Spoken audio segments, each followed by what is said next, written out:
let's start out by covering the gameplay of Mother 3. You simply move your character using the control pad. You hold down B for a second and release it to run. Now, here's how you fight enemies. You simply walk up to an enemy and you enter battle. Now you can choose from various attacks to use. There's the standard attack. You can use PSI, which is like psychic stuff. You can defend or use your goods.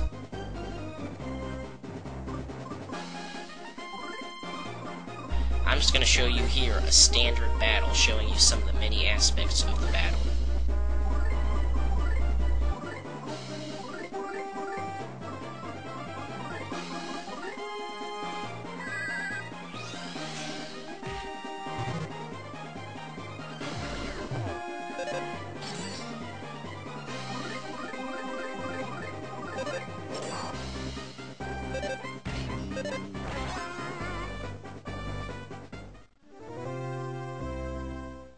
Now, one thing you might not know is Mother 3 is actually a rhythm game.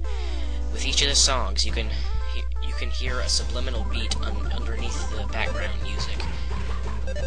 If you can tap the attack button along to this beat, then you can get extra hits, making the game a bit easier. However, the bosses have the most complicated rhythms. Okay, enough with the gameplay, let's move on to the graphics.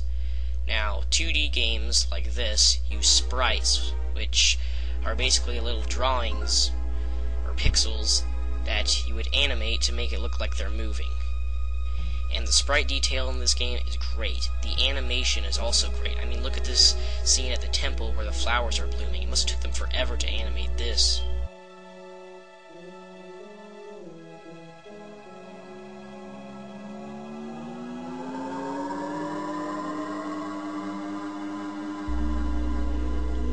Plus, there's also a ton of detail.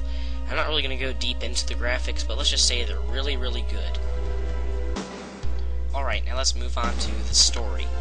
The story for this game is very, very deep. I can't really explain it all because it actually would take about 10 minutes to explain the full story.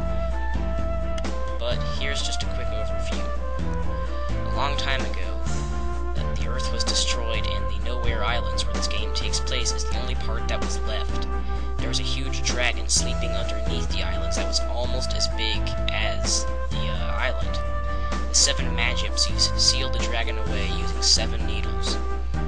Whoever pulls the majority of the needles passes their heart onto the dragon, so if someone evil pulls them all, the dragon will become evil. If someone good, like Lucas, pulls them all, then the dragon will be good. This game's story is very deep. It's half game, half emotional roller coaster. Because I've heard people say that they cry themselves to sleep after playing this game because it's actually very emotional. I won't show many of the emotional scenes because I'm afraid there would be spoilers in them. But I will show you a bit of the final battle, which some people say they were crying during.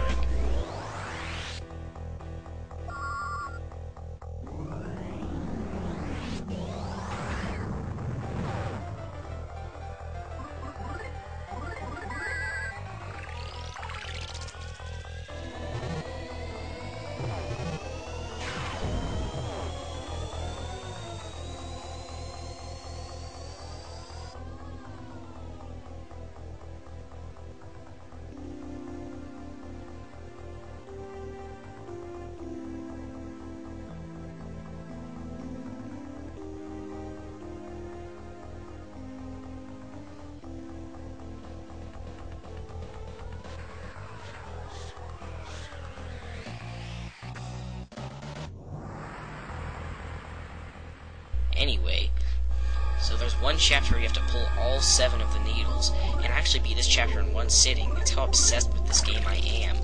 It's actually the longest chapter in the whole game, about 3 hours long at least. But anyway, now that we're done with the story, let's move on to the sound and music. Now this has to be one of my favorite game soundtracks ever. It has so many epic songs. I can't even name them all, let alone play them all. Anyway, in the background, you can hear the Natural Killer Cyborg fight music playing while I'm fighting the natural killer cyborg.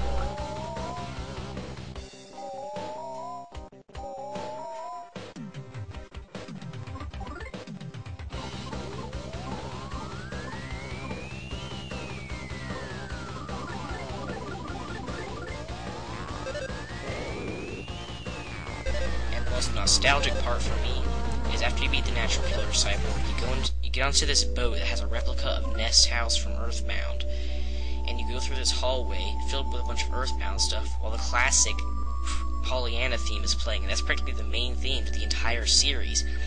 It's so awesome, I'm going to show it to you right now.